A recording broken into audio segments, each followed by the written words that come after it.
Hello everyone, welcome back to my channel. I am here to do some videos. Okay, this is going to be about our health. Okay, it is titled How the Brain Changes When We Grieve. Okay, so let's begin. When we lose a connection to someone, the brain changes as we grieve. Why it matters. Grief is an intense emotional experience. Some researchers say a better understanding of the biological effects of loss on the brain could be used to help ease the pain and yearning experienced in grieving. We don't want to get rid of grieving experiences, but maybe people don't need to have a profound detrimental effects on their health, says Zoe Donaldson, who, a professor of neuroscience at the University of Colorado Boulder. I do have a degree in that. Grief often extends beyond our emotions to our thoughts, behaviors, and body. It may increase the risk of a heart attack just after a loved one dies and has been linked to an increased risk for cardiovascular disease, cancer, and other chronic diseases. I done had a lot of heart attacks, y'all, since I came back down here. Strokes and all. Like, I need peace. I don't got time for all these. Parents who lose a child before reaching midlife may have an increased risk of developing dementia later in life. I do have dementia as well. Yes, I do. Most people adapt to their loss, but for some, an estimate 5 to 10% of people who have lost someone, grief can be prolonged. How it works.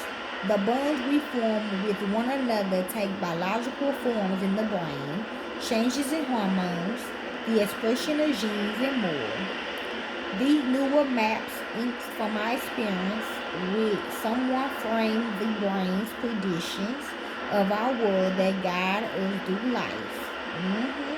A partner who usually get home first, a parent who calls on a birthday, or a friend who joins you for coffee every week. Studies have found the brain's reward systems are activated by relationships, motivating us to maintain the bonds and reunite with loved ones regularly. The trouble is that with the death of the loved one, that solution doesn't work anymore, says Mary Frances O'Connor, a professor of clinical psychology and psychiatry at the University of Arizona and the author of The Grieving Brain, The Surprising Science of How We Learn from Love and Loss. Instead, there are conflicting streams of information. There's a memory of a funeral or a phone call with news that someone died, and a neurobiological attachment that says they are still here, she says. See? I know I'm not crazy. As a result, people can experience what Donaldson calls unrequited yearning, a frustration state in which we seek someone, but the brain isn't rewarded with their presence. Actually, it is. I see them, but they took my grandma out of my picture, out of my brain, and I'm still grieving about that. So if people judging me because what I said, then fuck y'all. Die slow. Grieving takes a long time to resolve these two streams of information, and for the brain to be able to predict their absence instead of predicting their presence, say O'Connor, who conducted early studies on the imaging of grieving 20 years ago. She describes it as a process akin to learning. I'm learning. Details. Some researchers studied the bonding behavior among Ghanaian's prairie wolves, Migratus ogogaster, and crosses for human attachment. The small rodents are a little larger than a mouse and form lifelong bonds with mates in the lab or in the wild. Studies have found that as prairie value first bond, a set of genes associated with learning and memory turns on. As they settle into their partnership, a different pattern of genes in the brain's reward systems is expressed. When a prairie vole loses a partner, it appears stressed for some time, but eventually is able to form new bonds in the time in between. Many of the changes of the brain in forming a bond erode, though it is not an entire reset. Donaldson says. A pair of recent studies by Donaldson and her colleagues provide details about how memories might be uncoupled from yearning during grieving. In one new study, pairs of boys were housed together for 2 weeks. They were then separated from one another after 48 hours or 4 weeks, and the team looked at which genes were turned on and off in the nucleus accumbens, a site in the brain that plays a role in the reward system and social bonding.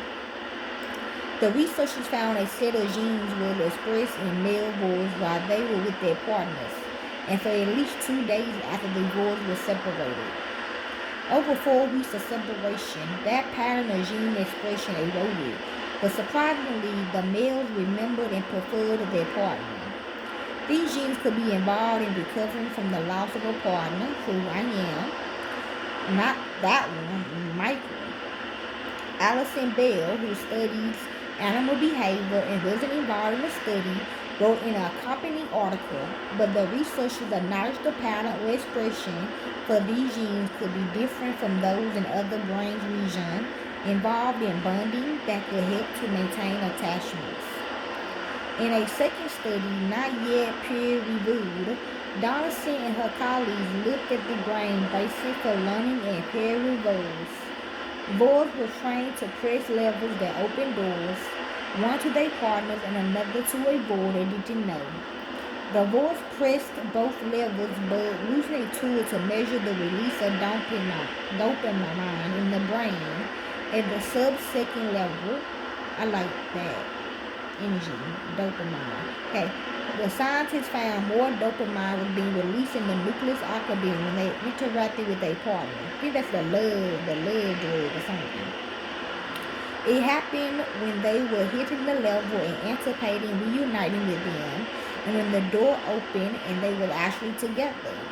So I don't see Michael though. When they separated the boys for 4 weeks, last time I seen him was in 2021. That's I would last remember him.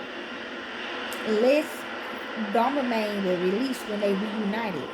They could remember their partner and would still go to them, but the reward is blunted to a point where there is no difference and they could form a new bond. The team suggested the erosion of dopamine released during separation is a potential mechanism for overcoming loss.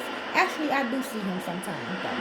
Like last time I seen him at Save-A-Lot. I seen him at the grocery store, but I was too scared to go by him because I seen him with another woman.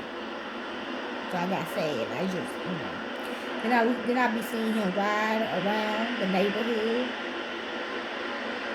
Keep in mind, bonding and pairing boys, and humans have some similarities. That's how I remember him doing that anyway. Always watching over me and protecting me by riding by or something, or going to the same place I made or something like that. But human love is enriched by our complex understanding of ourselves and our most significant others. Donaldson and her colleagues recently wrote What to Watch. There is an ongoing debate about when normal grief becomes pathological. Understanding the neurobiology or changes in the brain after a loss will help to inform that question as well as those about grief and its relationship, depression, and loneliness. Grief and depression overlap and intersect, but evidence suggests they are distant. No, I don't think so. Grieving involves processing someone's death. True. We go over what happened in our minds. But rumination is a feature of depression and can have negative consequences. The question is, how much of it is good and when does it become problematic?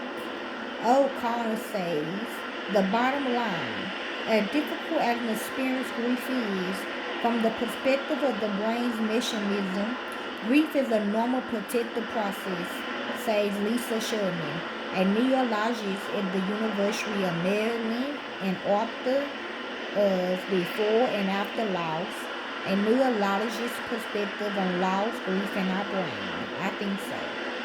The more we can understand that, the more we can have some comfort with some of the strange periods we can have during periods of loss. Um, no, I do not. That's probably why I feel like she's not my child. But I hear her though, and I look at pictures of her. 1010 could be significant. Watch videos of her. I hear her voice though. I do make her face expression sometimes though. Well, hope y'all enjoy. I'm out. Peace.